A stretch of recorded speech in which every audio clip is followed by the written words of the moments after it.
Ciudad de México, 20 de marzo de 2007. El comandante Raúl Hernández acababa de servirse su segundo café de la mañana cuando la secretaria Carmen entró a su oficina con un sobre manila en las manos. Afuera, el caos matutino de la Ciudad de México rugía con su sinfonía habitual.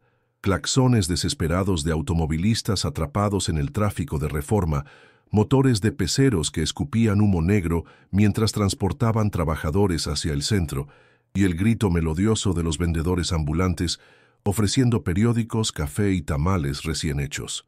Dentro de la delegación Cuauhtémoc, el aire pesado cargado de olor a papel viejo, café quemado y el aroma característico del desinfectante barato se mezclaba con el sonido constante de las máquinas de escribir Olivetti que aún usaban algunos de los detectives más veteranos. Era la atmósfera familiar de cualquier mañana en una comisaría mexicana de los años 2000. «Comandante, llegó esto por correo», dijo Carmen, una mujer de 45 años que había trabajado en la delegación durante más de 20 años. Colocó el paquete sobre el escritorio de metal rayado que había visto mejores días en los años 80. El mueble estaba cubierto de expedientes apilados, tazas de café manchadas, ceniceros llenos de colillas y fotografías en blanco y negro de casos sin resolver que parecían observarlo con ojos acusadores desde las paredes verde institucional. «No tiene remitente, comandante». Hernández, un hombre de 52 años, con canas prematuras que había ganado a pulso en 20 años de resolver los casos más oscuros de la capital, frunció el ceño mientras estudiaba el sobre. Sus arrugas profundas, marcadas por décadas de dar malas noticias a familias destrozadas y noches enteras sin dormir persiguiendo criminales, se acentuaron bajo la luz amarillenta de la lámpara fluorescente que parpadeaba intermitentemente. En sus años de servicio, había aprendido a leer las señales como un sacerdote lee las escrituras. Los paquetes sin remitente nunca traían buenas noticias, especialmente cuando llegaban un martes por la mañana, después de un lunes relativamente tranquilo que había resultado demasiado bueno para ser verdad. «¿Revisaste el matasellos, Carmen?», preguntó, ajustándose los lentes de lectura que había comenzado a usar el año anterior, otro recordatorio cruel de que el tiempo pasaba implacable y de que ya no era el joven detective que había comenzado su carrera persiguiendo ladrones de autos en las colonias populares. «Sí, comandante, es local de la Ciudad de México, pero no se puede leer la fecha exacta. El sello está muy borroso, como si hubiera estado guardado mucho tiempo antes de enviarse».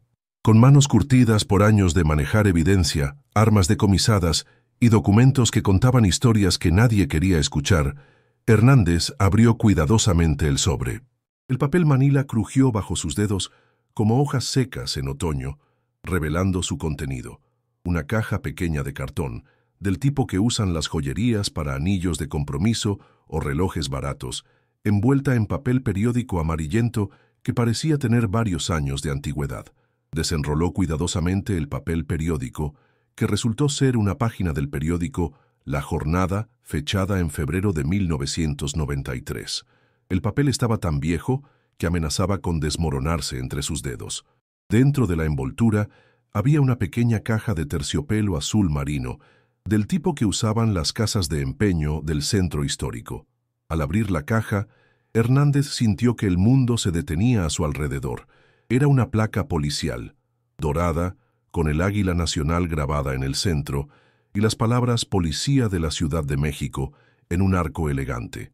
El número de identificación 1247 estaba claramente visible, grabado en números pequeños pero legibles. Pero lo que realmente le heló la sangre y le hizo derramar café sobre los expedientes fue el nombre grabado en la parte inferior con letras pequeñas pero perfectamente legibles: Detective Miguel Ángel Vázquez Morales. «Dios santo», murmuró Hernández, dejando caer la placa sobre el escritorio con un sonido metálico que resonó en toda la oficina como una campana fúnebre. El café se extendió lentamente sobre los papeles, creando manchas marrones que parecían lágrimas sobre las fotografías de casos antiguos. Carmen se acercó inmediatamente, limpiando el café derramado con servilletas de papel mientras observaba la placa con curiosidad creciente. «¿Qué pasa, comandante? Se ve como si hubiera visto un fantasma». Tal vez lo haya visto, respondió Hernández con voz quebrada, limpiándose el sudor frío que había aparecido en su frente, a pesar de que el aire acondicionado funcionaba a máxima potencia. Sus manos temblaron ligeramente mientras tomaba la placa, sintiéndola fría y pesada entre sus dedos. Carmen, necesito que busques el expediente de Miguel Ángel Vázquez en el archivo. Urgente. ¿Vázquez? El detective que desapareció hace... ¿Cuántos años eran? 14 años, dijo Hernández con voz apenas audible, como si pronunciar esas palabras en voz alta pudiera invocar fantasmas del pasado. 14 largos y malditos años. Mientras Carmen salía corriendo hacia el archivo con pasos apresurados que resonaban por el pasillo de azulejos agrietados, Hernández tomó la placa con ambas manos temblorosas. La superficie dorada estaba opaca, manchada por el tiempo y la humedad, pero aún se podía leer perfectamente cada letra grabada. La volteó cuidadosamente y encontró algo más que le puso la piel de gallina. Una pequeña hendidura en la parte posterior, como si hubiera sido golpeada repetidamente contra algo duro, tal vez en un intento desesperado de enviar un mensaje Morse, o simplemente por la frustración de alguien que sabía que iba a morir. La mente de Hernández viajó inmediatamente a 1993, como una máquina del tiempo cruel que lo obligaba a revivir memorias que había intentado enterrar. Él era apenas un detective junior entonces, con más ambición que experiencia, pero recordaba perfectamente el caso Vázquez como si hubiera sido ayer. Miguel Ángel Vázquez era una leyenda viviente en la delegación, 35 años, casado con Elena, una mujer hermosa que trabajaba como maestra en una escuela primaria, padre de 2 niños pequeños que lo adoraban, y conocido en toda la corporación por su tenacidad sobrenatural para resolver casos que otros detectives consideraban imposibles. Era el tipo de policía que aparece una vez cada generación, incorruptible en una época de corrupción desenfrenada, meticuloso hasta la obsesión, y con una brújula moral que siempre apuntaba hacia la justicia, sin importar las consecuencias personales. Sus compañeros lo respetaban, sus superiores lo temían porque no se podía comprar, y los criminales lo odiaban porque sabían que si Miguel Ángel Vázquez tomaba su caso, tarde o temprano terminarían detrás de las rejas. El teléfono negro de Baquelita sonó abruptamente, interrumpiendo sus pensamientos nostálgicos como un despertador cruel. «Comandante Hernández», contestó automáticamente, aunque su voz sonaba distante y preocupada. «Raúl, soy el capitán Mendoza. Me acaban de informar que recibieron algo relacionado con el caso Vázquez. ¿Es cierto?» La noticia ya se había extendido por toda la delegación como un incendio en época de sequía. En una comisaría mexicana, las noticias viajaban más rápido que las balas de los criminales, especialmente cuando se trataba de casos legendarios como el de Miguel Ángel Vázquez. «Sí, capitán, es su placa. Llegó por correo esta mañana, sin remitente, envuelta como un regalo de cumpleaños macabro». Un silencio pesado se instaló en la línea telefónica, cargado de memorias dolorosas y preguntas sin respuesta. Hernández podía escuchar la respiración entrecortada de Mendoza, quien había sido el supervisor directo de Vázquez en 1993, y que nunca había superado completamente la culpa de no haber podido proteger a su mejor detective. ¿Hay algo más en el paquete? ¿Alguna nota? ¿Algún mensaje? Hernández revisó nuevamente el sobre manila con cuidado meticuloso, como un arqueólogo examinando una tumba antigua. En el fondo, casi pegado al papel por la humedad, encontró un pequeño papel doblado que había pasado por alto en su primer examen. Lo desplegó con el cuidado que se reserva para las reliquias sagradas. Era una hoja arrancada de un cuaderno escolar de esos que usan los niños de primaria, con líneas azules descoloridas por el tiempo y letra manuscrita en tinta azul que se había corrido ligeramente, pero que aún era perfectamente legible. El mensaje estaba escrito con la caligrafía característica de Miguel, esa letra pequeña y precisa que todos en la delegación conocían por sus informes meticulosos. El caso Herrera nunca fue un caso frío. La verdad está en el Panteón San Fernando. Tercera sección, tumba sin nombre junto al ciprés grande. «Meave, capitán», dijo Hernández con voz temblorosa que apenas podía controlar. «Hay una nota. Menciona el caso Herrera». El silencio del otro lado de la línea se volvió sepulcral, como el interior de una iglesia vacía a medianoche.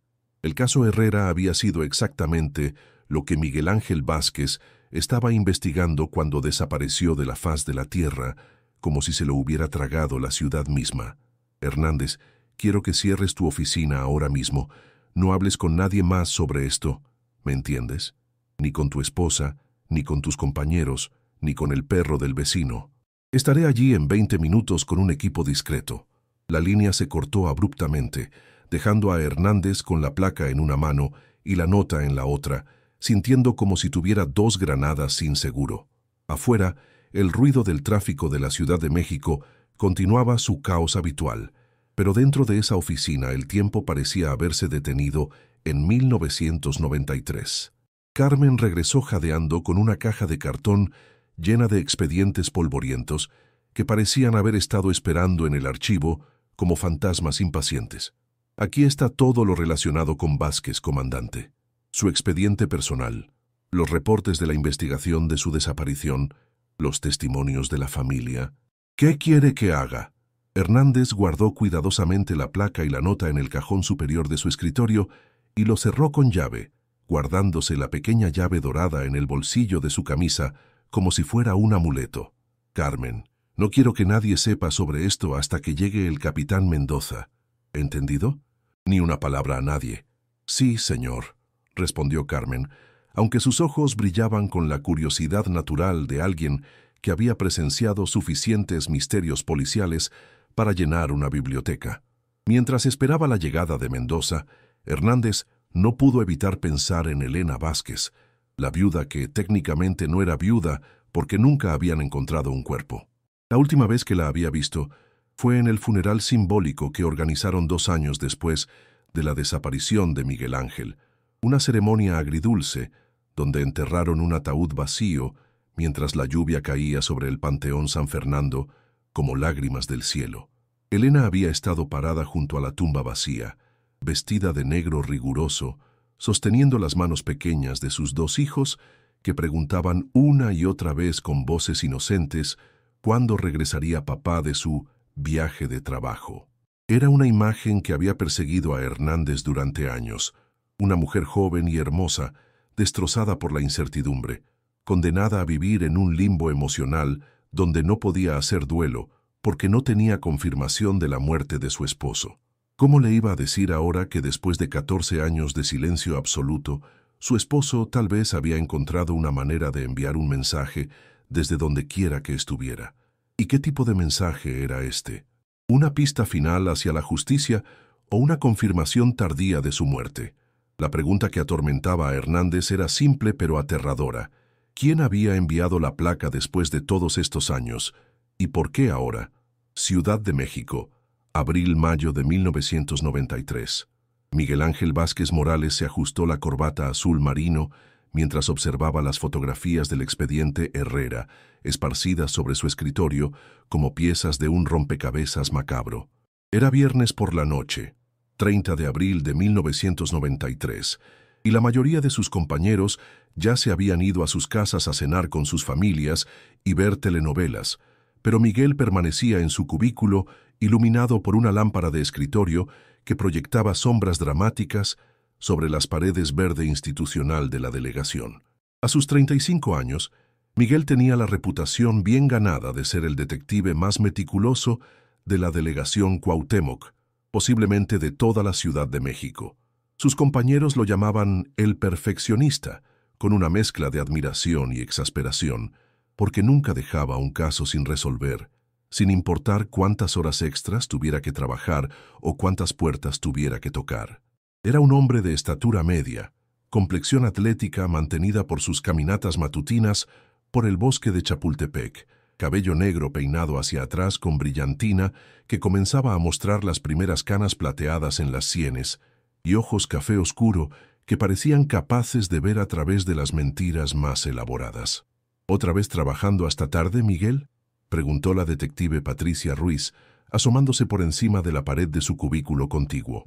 Era la única mujer detective en la delegación, una situación que había aprendido a manejar con una mezcla de profesionalismo férrea y humor sarcástico que desarmaba a los machistas más recalcitrantes.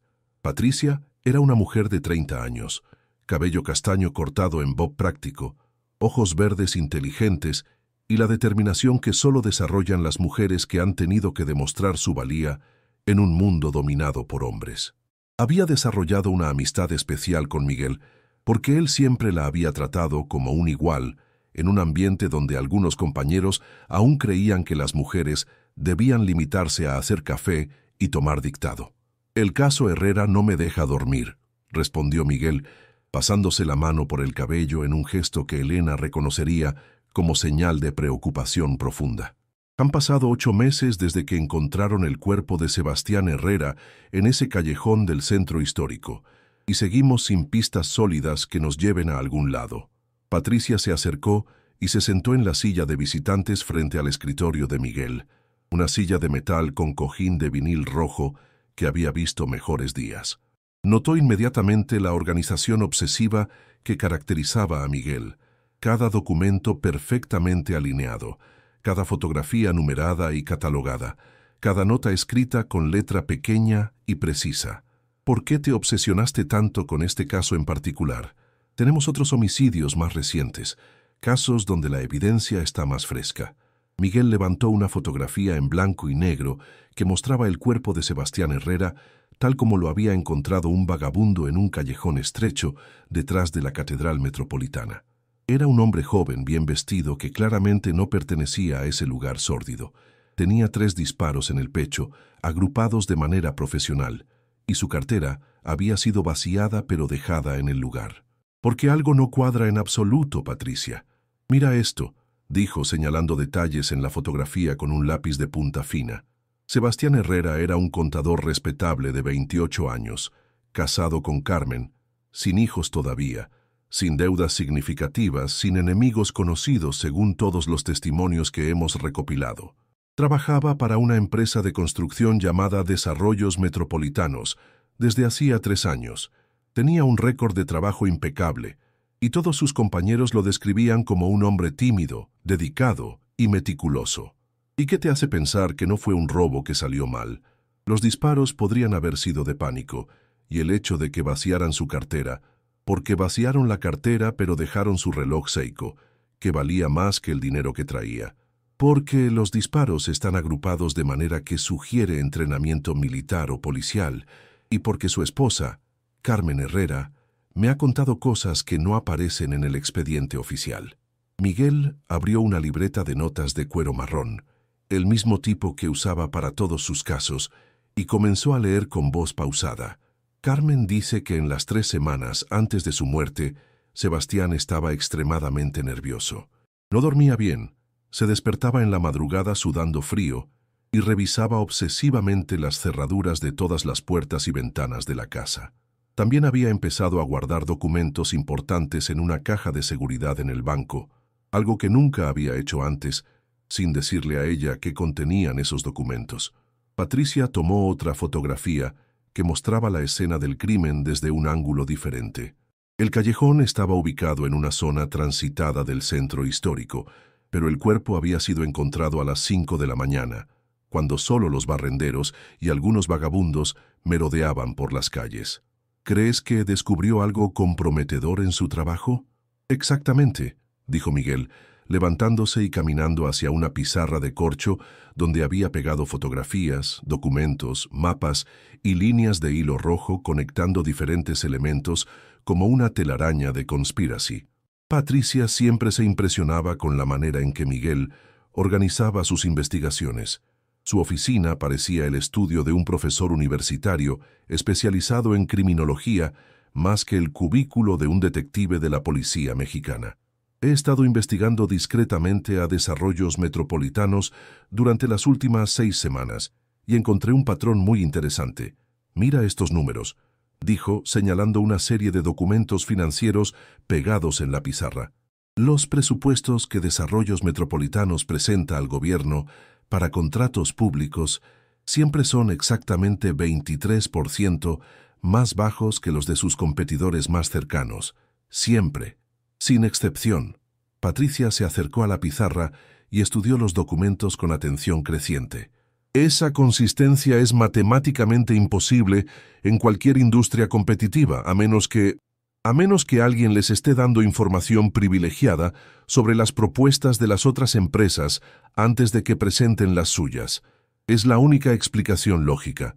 Miguel señaló otra sección de la pizarra donde había pegado una lista de contratos gubernamentales. En los últimos 2 años, Desarrollos Metropolitanos ha ganado contratos por valor de más de 50 millones de pesos para construcción de escuelas, remodelación de edificios públicos, pavimentación de calles en colonias populares, ese tipo de proyectos que mueven mucho dinero público. ¿Y crees que Sebastián descubrió este esquema de corrupción? Estoy seguro. He estado revisando meticulosamente sus llamadas telefónicas de las últimas 3 semanas antes de su muerte. Hizo varias llamadas a la Secretaría de Desarrollo Urbano, específicamente al Departamento de Licitaciones Públicas. También encontré esto en su agenda. Miguel abrió su cajón y sacó una fotocopia de una página de agenda personal. Con letra manuscrita clara de Sebastián decía: JM, Oficina 15, martes 3 p.m., traer documentos importantes. ¿JM? No lo sé todavía, pero estoy investigando. Lo que sí sé es que esa reunión estaba programada para el martes 16 de marzo, exactamente 3 días después de que encontraron su cuerpo. Sebastián nunca llegó a esa cita porque ya estaba muerto. Patricia se sentó nuevamente, procesando toda la información que Miguel había recopilado. Su mente analítica comenzó a conectar los puntos y no le gustaba la imagen que se estaba formando. Miguel, si tienes razón sobre esto, estamos hablando de corrupción gubernamental a gran escala. Eso es extremadamente peligroso, especialmente si involucra contratos de esa magnitud. Miguel asintió gravemente, guardando los documentos en su maletín de cuero marrón que Elena le había regalado en su último cumpleaños, junto con una nota que decía: para que lleves la justicia a donde haga falta. Era un maletín elegante pero práctico, con compartimentos perfectamente organizados para sus libreta, plumas, grabadora portátil y cámara fotográfica. Lo sé perfectamente. Por eso he estado siendo tan discreto con esta investigación. No he compartido esta información con nadie más en la delegación, excepto contigo. ¿Ni siquiera con el comandante Sánchez? Es tu superior directo. Especialmente no con Sánchez, dijo Miguel, bajando la voz y mirando hacia la puerta de su cubículo para asegurarse de que nadie estuviera escuchando. Patricia, ¿sabes cómo consiguió el comandante Sánchez esa casa nueva en las lomas de Chapultepec? La que compró el año pasado con jardín, piscina y 3 autos nuevos en el garaje. Patricia sintió un escalofrío recorrer su espina dorsal. Las implicaciones de lo que Miguel estaba sugiriendo eran enormes y aterradoras. ¿Estás insinuando que Sánchez podría estar involucrado en esta red de corrupción? Con un salario de comandante de policía, no debería poder permitirse vivir en esa zona exclusiva. He hecho los cálculos, Patricia. Incluso ahorrando religiosamente durante 20 años, sería imposible. Patricia se puso de pie y caminó hacia la ventana que daba al estacionamiento de la delegación. Afuera, las luces de la ciudad comenzaban a encenderse mientras el sol se ocultaba detrás de los rascacielos del centro. ¿Qué vas a hacer con toda esta información? Miguel cerró su maletín con un clic metálico definitivo y se puso la chaqueta de sport azul marino que Elena había elegido personalmente porque decía que lo hacía ver muy profesional y confiable. Mañana temprano voy a visitar a Carmen Herrera otra vez. Quiero preguntarle más detalles sobre esa caja de seguridad que Sebastián abrió antes de morir. Si puedo conseguir una orden judicial para abrirla, tal vez encontremos las pruebas documentales que necesitamos para desmantelar toda esta red. Ten mucho cuidado, Miguel.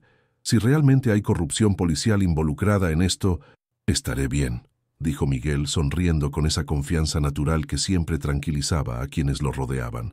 Era el tipo de sonrisa que inspiraba confianza absoluta, la sonrisa de un hombre que creía fervientemente en la justicia y en que los buenos siempre terminan ganando. Además, Elena me está esperando en casa con mole poblano. Hoy celebramos nuestro 10º aniversario de bodas. Patricia lo vio alejarse por el pasillo con su caminar seguro y decidido, el maletín de cuero balanceándose rítmicamente a su lado. Miguel Ángel Vázquez era el tipo de hombre que creía apasionadamente en que la verdad siempre sale a la luz. en que los policías buenos pueden hacer la diferencia y en que la corrupción siempre termina siendo derrotada por la persistencia y la honestidad. No sabía que esa sería la última conversación normal que tendrían.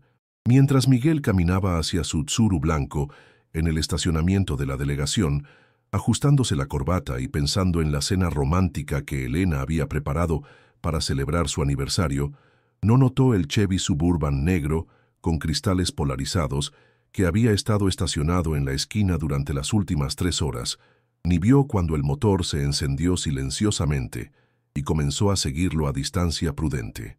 En su casa de la colonia San Rafael, Elena Vázquez terminaba de preparar el mole poblano siguiendo la receta secreta de su abuela, mientras sus hijos Diego, de 8 años, y Sofía, de 5 años, hacían la tarea en la mesa del comedor. Era una escena doméstica perfecta que Miguel había protegido celosamente durante 10 años de matrimonio. Una familia unida, una casa llena de amor y risas, una vida construida sobre la base sólida del trabajo honesto y los valores correctos. Lo que Miguel no sabía era que al investigar el caso Herrera, había tirado de un hilo que al desenredarse revelaría una telaraña de corrupción que involucraba a personas muy poderosas. Personas que habían construido imperios económicos sobre la base de contratos gubernamentales fraudulentos y que no dudarían ni un segundo en eliminar a cualquiera que se interpusiera en su camino hacia la riqueza. Y esa noche, mientras celebraba su aniversario con Elena brindando con vino tinto y hablando sobre sus sueños para el futuro, Miguel ya había firmado inconscientemente su sentencia de muerte. Ciudad de México, 15 de mayo de 1993. Elena Vázquez despertó a las 6:30 de la mañana con el sonido familiar del despertador Westclock que habían recibido como regalo de bodas, pero inmediatamente notó que algo estaba terriblemente mal. Extendió la mano hacia el lado derecho de la cama matrimonial donde Miguel dormía habitualmente y encontró las sábanas completamente frías, como si hubieran estado vacías durante horas. Se incorporó lentamente, apartando el cabello de su rostro, mientras sus ojos se acostumbraban a la luz grisácea del amanecer que se filtraba a través de las cortinas de encaje blanco. Era extraño, muy extraño, que Miguel se hubiera levantado tan temprano un domingo, especialmente porque habían planeado llevar a los niños al bosque de Chapultepec para un picnic familiar. Miguel era religioso con sus rutinas de fin de semana. Café lisureli en la cocina mientras leía el periódico, desayuno tranquilo con la familia y salidas relajantes que compensaran el estrés de la semana laboral. «¿Miguel?», gritó desde la cama esperando escuchar su voz familiar respondiendo desde la cocina o el baño, pero solo recibió el eco de su propia voz rebotando en las paredes de la casa silenciosa. Se levantó, se puso la bata rosa que Miguel le había regalado la Navidad anterior junto con unas pantuflas a juego y caminó descalza por el pasillo de mosaicos fríos hacia la cocina. La cafetera eléctrica estaba completamente fría, sin rastros de haber sido usada esa mañana. No había platos sucios en el fregadero, no había migas de pan tostado sobre la mesa, y la mesa del desayuno estaba exactamente como la había dejado la noche anterior después de lavar los platos de la cena de aniversario. «Qué extraño», murmuró para sí misma, sintiendo un nudo de preocupación formándose lentamente en su estómago. En 10 años de matrimonio, Miguel nunca, absolutamente nunca, salía de casa sin al menos tomar café y dejar una nota explicando dónde iba y cuándo regresaría. Era un hábito que había desarrollado durante sus años como policía. Siempre informar a la familia sobre su paradero. Se dirigió al pequeño estudio que Miguel había improvisado en la habitación extra junto a la sala, el lugar donde trabajaba en casos difíciles, cuando la oficina de la delegación se volvía demasiado ruidosa o distractora. La puerta estaba entreabierta, colgando de sus bisagras de manera irregular que sugería que alguien la había cerrado con prisa. Al empujar la puerta completamente, Elena se encontró con una escena que la llenó de una inquietud profunda y visceral que no podía explicar racionalmente.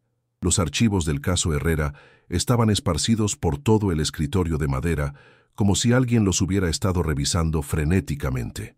Algunos papeles habían caído al suelo de mosaicos, fotografías en blanco y negro estaban desperdigadas junto a notas manuscritas, y la lámpara de escritorio seguía encendida, proyectando un círculo amarillento de luz que parecía un foco de interrogatorio. Su maletín de cuero marrón no estaba en su lugar habitual junto a la puerta. Elena se acercó al escritorio con pasos cautelosos y vio algo que la hizo temblar. La libreta de apuntes personal de Miguel estaba abierta en una página con anotaciones fechadas 14 de mayo, 11:45 p.m. La letra se veía apresurada, nerviosa, completamente diferente a la caligrafía habitualmente ordenada y meticulosa de su esposo.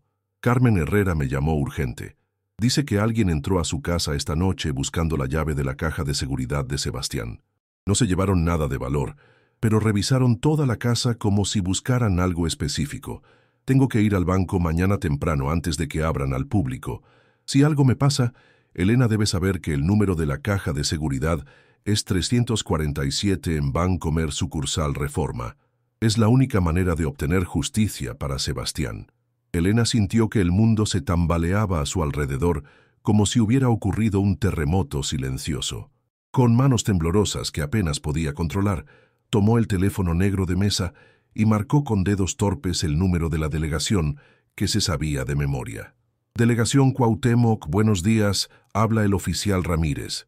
Habla Elena Vázquez, esposa del detective Miguel Ángel Vázquez. ¿Está mi esposo allí? Necesito hablar con él urgentemente. Un momento, señora Vázquez, voy a verificar. La música de espera se sintió eterna. Cada segundo se estiraba como horas mientras Elena caminaba de un lado a otro de la cocina, mordiéndose las uñas, un hábito nervioso que había abandonado desde la universidad, pero que regresaba en momentos de estrés extremo. Señora Vázquez, su esposo no ha llegado aún a la delegación. Su turno comenzaba a las 8, pero aún no se ha reportado. ¿Hay algún problema? Elena sintió que el aire se escapaba de sus pulmones. No, no estoy segura. Si llega, por favor dígale que me llame inmediatamente. Es muy importante.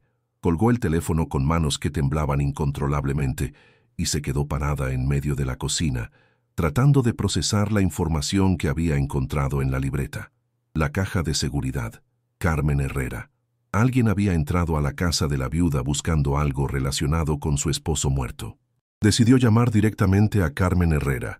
Buscó el número en la agenda telefónica personal de Miguel y marcó con dedos que apenas respondían a su voluntad. Bueno, respondió una voz de mujer que sonaba cansada, asustada y como si hubiera estado llorando. Señora Herrera, habla Elena Vázquez, esposa del detective que está investigando el caso de su esposo Sebastián. Señora Elena, qué bueno que llama. Anoche pasó algo terrible en mi casa. Después de hablar con su esposo, tuve visitantes muy desagradables. Elena sintió que las piernas le temblaban y se sentó pesadamente en una de las sillas de madera de la cocina. ¿Qué pasó exactamente, señora Carmen? Eran como las 2 de la mañana cuando escuché ruidos extraños en la parte trasera de la casa. Me asomé por la ventana de mi recámara y vi que habían forzado la puerta de la cocina. Eran 2 hombres, señora Elena. Uno alto y delgado vestido como ejecutivo y otro más gordo con bigote espeso que parecía guardaespaldas. ¿Los vio claramente? Sí, porque encendieron las luces de mi sala sin importarles que los viera. Revisaron toda la casa metódicamente, pero no se llevaron el televisor, ni las pocas joyas que tengo, ni el dinero que guardo en una lata en la cocina. Solo revolvieron papeles, documentos, cartas. Elena apretó el auricular del teléfono hasta que los nudillos se le pusieron blancos. ¿Qué buscaban? Me preguntaron directamente dónde tenía la llave de la caja de seguridad de Sebastián. El alto, que hablaba como gente educada, con acento chilango pero muy formal, me dijo: «Señora, su esposo tenía una caja de seguridad en el banco. Necesitamos que nos dé la llave ahora mismo». ¿Y qué les respondió? La verdad, señora Elena, que no sabía de qué me hablaban. Sebastián nunca me mencionó que tuviera una caja de seguridad en ningún banco. Vivimos juntos 5 años y compartíamos todo, todas nuestras finanzas, todas nuestras decisiones. Elena sintió que su corazón latía tan fuerte que podía escucharlo en sus oídos. ¿Cómo reaccionaron? Se pusieron muy enojados. El gordo empezó a revisar cajones más agresivamente, tirando cosas al suelo. Pero antes de irse, el alto se acercó a mi cama y me dijo algo que me heló la sangre. «Señora, Si viene el detective Vázquez a hacerle más preguntas sobre su esposo, dígale que se olvide del caso. Dígale que deje de buscar cosas que no debe buscar, por el bien de su propia familia. ¿Y mi esposo llegó a su casa anoche después de esa visita? No, señora Elena. Después de nuestra llamada telefónica como a las 11:30, no supe nada más del detective Vázquez. ¿Por qué me pregunta? Elena se dio cuenta de que estaba llorando sin haber notado cuándo habían comenzado las lágrimas. Señora Carmen, Miguel no llegó a casa anoche, no está en el trabajo, y encontré sus notas sobre su conversación con usted. Un silencio pesado y ominoso se instaló en la línea telefónica. Carmen Herrera, que había perdido a su esposo 8 meses atrás en circunstancias violentas, entendió inmediatamente las terribles implicaciones de lo que Elena le estaba contando. Señora Elena, creo que su esposo está en grave peligro. Esos hombres que vinieron a mi casa no eran ladrones comunes, eran profesionales, gente que sabía exactamente qué buscaba. En ese momento, como si el universo hubiera conspirado para hacer la situación aún más dramática, Diego y Sofía entraron corriendo a la cocina en pijama, con sus cabellitos despeinados y voces alegres preguntando por su papá y por el desayuno del domingo. ¿Dónde está papá? ¿Ya se levantó?, preguntó Diego, de 8 años, con la curiosidad natural de un niño que esperaba su salida familiar al parque. Tengo hambre, mami. ¿Papá va a hacer hot cakes como siempre los domingos?, añadió Sofía, de 5 años, con esa confianza absoluta que tienen los niños, de que su mundo siempre será seguro y predecible. Elena se limpió las lágrimas rápidamente y trató de sonar normal, aunque sentía que su mundo se desmoronaba pedazo por pedazo. Papá tuvo que salir temprano por trabajo, mis amores. Vamos a desayunar cereal con leche y después vemos una película. Pero mientras preparaba el desayuno mecánicamente, sirviendo cereal en tazones de plástico colorido y vertiendo leche que se derramaba porque sus manos no dejaban de temblar, Elena no pudo quitarse de la cabeza la imagen de Miguel trabajando hasta altas horas de la madrugada, escribiendo notas con letra apresurada que parecían una despedida, y la posibilidad aterradora de que su esposo hubiera descubierto algo tan peligroso que personas poderosas estaban dispuestas a matarlo para mantenerlo en secreto. A las 9:30 de la mañana, sonó el teléfono nuevamente. Elena corrió a contestar, esperando con desesperación escuchar la voz de Miguel, disculpándose por haber salido tan temprano y explicando que todo era un malentendido. ¿Elena Vázquez? Sí, soy yo. Habla el comandante Sánchez de la delegación Cuauhtémoc.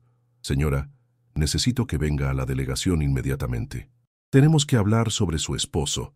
El tono de Sánchez era serio, oficial, el tipo de voz que los policías utilizan cuando tienen que dar noticias que cambiarán vidas para siempre. Elena sintió que el mundo se desplomaba completamente a su alrededor. Encontraron a Miguel, ¿está bien? ¿Qué pasó? Señora, es mejor que vengan a hablar en persona. Hay cosas que necesito explicarle cara a cara. Voy para allá inmediatamente. Mientras se vestía con manos temblorosas y arreglaba a los niños para llevarlos con su madre, Elena no sabía que Miguel había llegado efectivamente al Banco Bancomer en Reforma a las 6 de la mañana, había hablado con el gerente de guardia presentando una orden judicial que había conseguido trabajando contactos en el Ministerio Público durante toda la noche, y había abierto la caja de seguridad número 67. Tampoco sabía que lo que Miguel encontró en esa caja era suficiente para enviar a prisión a una docena de funcionarios públicos corruptos y empresarios sin escrúpulos, contratos fraudulentos, registros de pagos ilegales, fotografías comprometedoras y una carta detallada escrita por Sebastián Herrera explicando exactamente cómo funcionaba el esquema de corrupción. Y definitivamente no sabía que Miguel nunca saldría vivo del banco esa mañana. Dentro de la caja de seguridad, además de todos los documentos comprometedores, Sebastián Herrera había dejado una carta dirigida específicamente al detective que investigue mi muerte, donde explicaba minuciosamente el esquema de corrupción entre desarrollos metropolitanos y funcionarios de la Secretaría de Desarrollo Urbano, nombrando nombres específicos, fechas, cantidades de dinero y métodos utilizados para manipular las licitaciones públicas. La carta también mencionaba que el comandante Roberto Sánchez recibía pagos mensuales de 50,000 pesos por proporcionar protección policial a las operaciones de la empresa y por desalentar investigaciones molestas. Miguel leyó la carta completa con creciente horror y determinación. Fotografió meticulosamente todos los documentos con una cámara pequeña que siempre llevaba para casos importantes. Guardó copias de los documentos más cruciales en su maletín y tomó una decisión que sellaría su destino. En lugar de llevar las pruebas directamente a la delegación donde Sánchez podría interceptarlas, decidió hacer copias adicionales y enviarlas a un periodista de investigación de su confianza. Salió del banco a las 7:15 de la mañana con la evidencia que podía destruir una red de corrupción valuada en millones de pesos y que involucraba a algunas de las personas más poderosas de la Ciudad de México. Nunca llegó a casa para desayunar con su familia. A las 8:30 de la mañana, su Tsuru blanco fue encontrado abandonado en el estacionamiento de un centro comercial en la colonia Roma Norte. Las llaves estaban puestas en el contacto. Su cartera seguía en la guantera con todo el dinero intacto, pero Miguel Ángel Vázquez había desaparecido sin dejar rastro. Y en el asiento del pasajero, alguien había dejado un mensaje escrito en papel manila con letra de molde. El caso Herrera está oficialmente cerrado. Ciudad de México, mayo-diciembre de 1993. La detective Patricia Ruiz caminaba por los pasillos de la delegación Cuauhtémoc con una determinación férrea que había crecido durante los 7 meses transcurridos desde la desaparición de Miguel Ángel Vázquez. En su mano derecha llevaba una carpeta manila gruesa, hinchada por la cantidad de declaraciones, fotografías, reportes de seguimiento y pistas que había recopilado trabajando horas extras que nadie le pagaba, impulsada únicamente por la lealtad hacia su compañero desaparecido y por una sed de justicia que la consumía. Era diciembre de 1993 y la Ciudad de México se preparaba para las fiestas navideñas. Las calles estaban decoradas con luces multicolores, los vendedores ambulantes ofrecían ponche caliente y buñuelos, y las familias se reunían para celebrar las posadas. Pero dentro de la delegación, Patricia vivía en un mundo diferente, donde cada día significaba una nueva frustración en su búsqueda obsesiva de respuestas.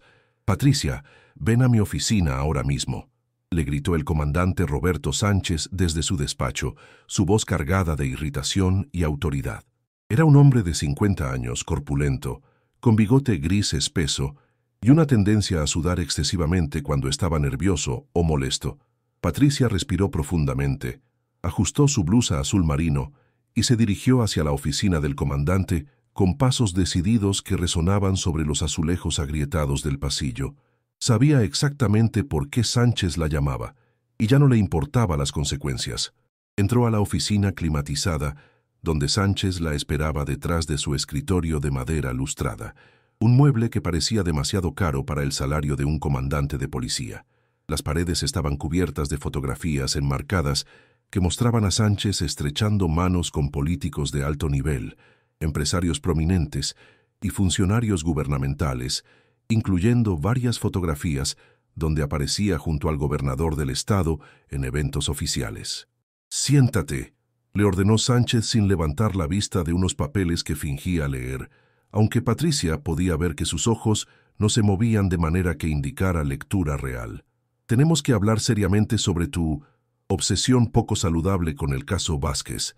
Patricia se sentó en la silla de cuero frente al escritorio, manteniendo la carpeta firmemente en su regazo como si fuera un escudo protector. «No es una obsesión, comandante. Es mi trabajo. Miguel era mi compañero, mi amigo, y merece que alguien se preocupe por averiguar qué le pasó. Miguel era un buen detective, eso nadie lo discute», respondió Sánchez, finalmente levantando la vista y clavando sus ojos pequeños y calculadores en Patricia. «Pero era un hombre que se metió donde no debía meterse. Y tú estás siguiendo exactamente el mismo camino peligroso e imprudente». «¿Peligroso para quién, comandante?». Sánchez se reclinó en su silla giratoria de cuero negro, estudiando a Patricia con la mirada de un depredador evaluando a su presa. Había algo en sus ojos que ella no había notado antes, algo frío y calculador que la hizo sentir escalofríos. «Patricia, te voy a hablar con toda claridad porque te aprecio y porque has sido una buena detective durante tus años de servicio. El caso Vázquez está siendo manejado por autoridades superiores. Ya no es responsabilidad de esta delegación y definitivamente no es tu responsabilidad personal. ¿Cuáles autoridades superiores? He hablado personalmente con oficiales de la PGR, con investigadores de la Judicial Federal, con el Ministerio Público. Nadie sabe nada de ninguna investigación especial superior. Sánchez suspiró teatralmente y abrió un cajón de su escritorio con llave dorada. Sacó una hoja oficial con membrete de la Procuraduría General de la República y se la extendió a Patricia con gesto solemne. Esta orden llegó ayer directamente de la Ciudad de México. El caso Vázquez se considera oficialmente cerrado para esta delegación. Se presume que el detective abandonó voluntariamente su puesto y su familia por razones personales, que la investigación superior ha determinado como confidenciales. Patricia leyó el documento con incredulidad creciente, que se transformaba rápidamente en indignación.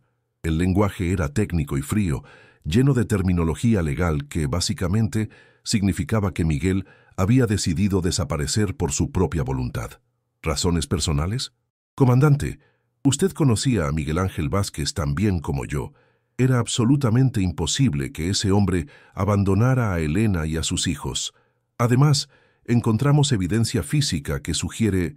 ¿Evidencia de qué?, la interrumpió Sánchez bruscamente, poniéndose de pie con un movimiento que hizo crujir su silla. Su auto fue encontrado abandonado, sí, pero sin señales de violencia. Su cartera estaba intacta con todo el dinero. No había sangre, no había signos de lucha, no había nada que sugiera un crimen. Patricia se puso de pie también. La carpeta manila cayó al suelo y algunos papeles se esparcieron sobre el piso de mosaicos pulidos. Comandante, eso es completamente ridículo. Miguel estaba investigando un esquema de corrupción que involucraba contratos gubernamentales. Encontré sus notas detalladas. Hablé extensamente con Carmen Herrera. «Basta ya», gritó Sánchez, golpeando su escritorio con el puño cerrado y haciendo saltar una taza de café que manchó algunos papeles. «No quiero escuchar más teorías conspiranoicas sin fundamento. El caso está oficialmente cerrado, Patricia.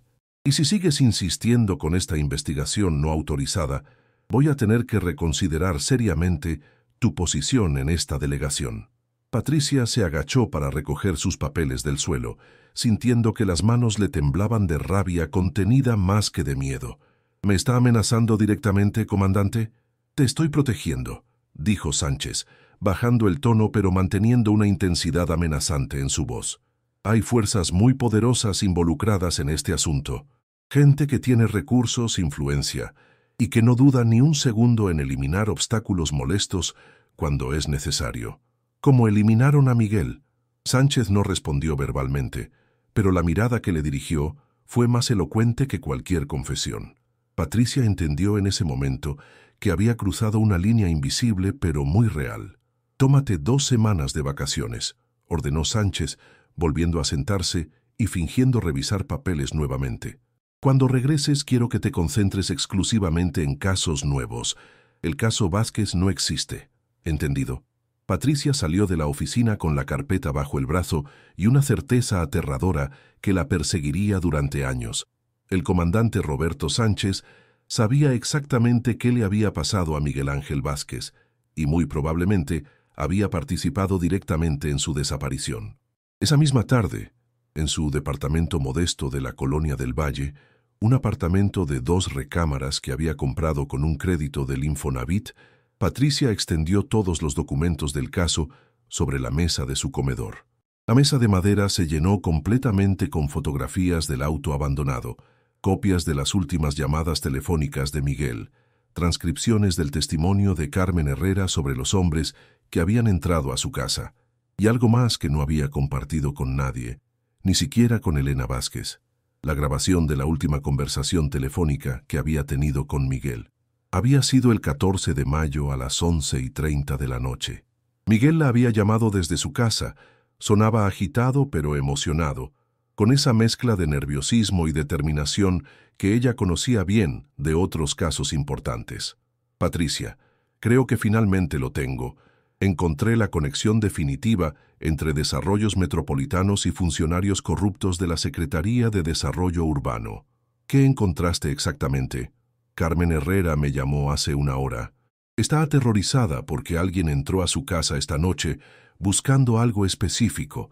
No se llevaron nada de valor, pero revisaron meticulosamente todos los documentos de Sebastián.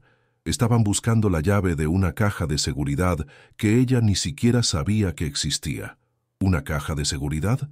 Sí, en el Banco Bancomer de Reforma. Sebastián la abrió 3 semanas antes de ser asesinado y aparentemente guardó allí evidencia de todo el esquema de corrupción. Mañana temprano voy a conseguir una orden judicial para abrirla. Miguel, por favor, ten mucho cuidado. Si realmente hay corrupción gubernamental involucrada... Lo sé perfectamente, Patricia, pero tengo que hacer esto. Es la única manera real de hacer justicia por Sebastián Herrera y posiblemente la única oportunidad que tengamos de desmantelar toda esta red.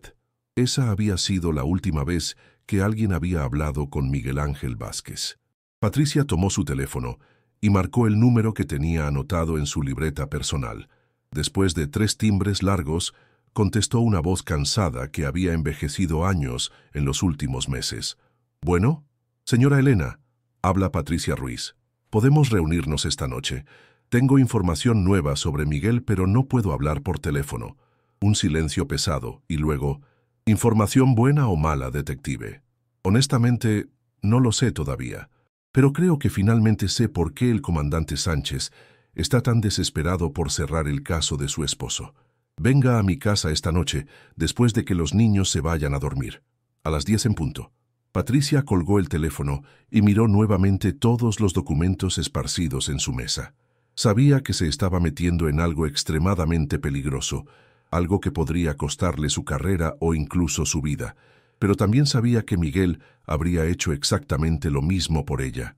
Lo que Patricia no sabía era que su teléfono había estado siendo intervenido desde la segunda semana después de la desaparición de Miguel, y que esa noche, mientras manejaba su Volkswagen sedán blanco hacia la colonia San Rafael, un Chevy Suburban negro con cristales polarizados la seguía a una distancia profesional.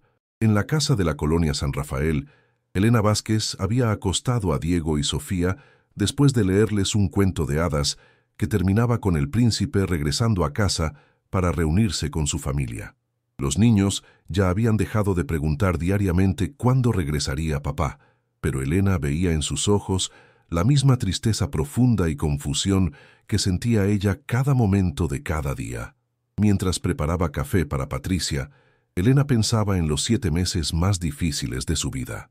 Sin el salario de Miguel, había tenido que pedir ayuda económica a sus padres y había empezado a trabajar tiempo extra en la escuela donde enseñaba. Los amigos de la delegación habían dejado de visitarla después del primer mes, cuando se dieron cuenta de que su caso no se iba a resolver rápidamente. A las 10:15 de la noche, Patricia tocó la puerta con golpes suaves pero urgentes. Elena la hizo pasar rápidamente, notando que la detective miraba constantemente hacia la calle oscura, como si esperara ver algo amenazante. «¿Está todo bien, detective?», preguntó Elena, ofreciéndole una taza de café humeante. «No estoy segura», respondió Patricia honestamente, sentándose en la sala que mantenía exactamente igual a como estaba cuando Miguel vivía allí. «Elena, creo que Miguel descubrió algo en Hormuz, y creo que por eso desapareció». «¿Qué tipo de cosa en Hormuz?». Patricia abrió su carpeta y le mostró copias de los documentos de desarrollos metropolitanos que Miguel había estado investigando meticulosamente durante semanas. «Tu esposo estaba siguiendo un esquema de corrupción que involucra contratos gubernamentales por decenas de millones de pesos. Sebastián Herrera, el contador que fue asesinado, tenía evidencias documentales de todo este sistema». Elena estudió los documentos con atención creciente, aunque no entendía completamente todas las implicaciones financieras. ¿Y Miguel encontró estas evidencias? «Creo que sí. La mañana que desapareció iba camino al banco para abrir la caja de seguridad de Sebastián Herrera. Y esta tarde, el comandante Sánchez me amenazó directamente con despedirme si sigo investigando la desaparición de tu esposo». Elena sintió que se le helaba la sangre en las venas. ¿Cree que el comandante está involucrado en todo esto? Patricia respiró profundamente antes de responder. «Elena, tu esposo sospechaba de Sánchez desde semanas antes de desaparecer, Me lo dijo directamente en nuestra última conversación. Las dos mujeres se quedaron en silencio absoluto, procesando las implicaciones aterradoras. Si el comandante de la delegación estaba involucrado en el esquema de corrupción, entonces Miguel no había desaparecido por accidente o por su propia voluntad. Había sido eliminado sistemáticamente porque sabía demasiado. ¿Qué podemos hacer?, preguntó Elena con voz quebrada por la emoción. Honestamente, no lo sé, admitió Patricia. Pero no voy a dejar que se salgan con la suya tan fácilmente. Miguel era un hombre bueno, un policía honesto, y merece justicia. Afuera, en el Suburban negro estacionado estratégicamente en la esquina, dos hombres observaban la casa a través de binoculares de visión nocturna. El conductor, un hombre alto y delgado vestido con traje oscuro, tomó un radio de comunicación. Objetivo confirmado.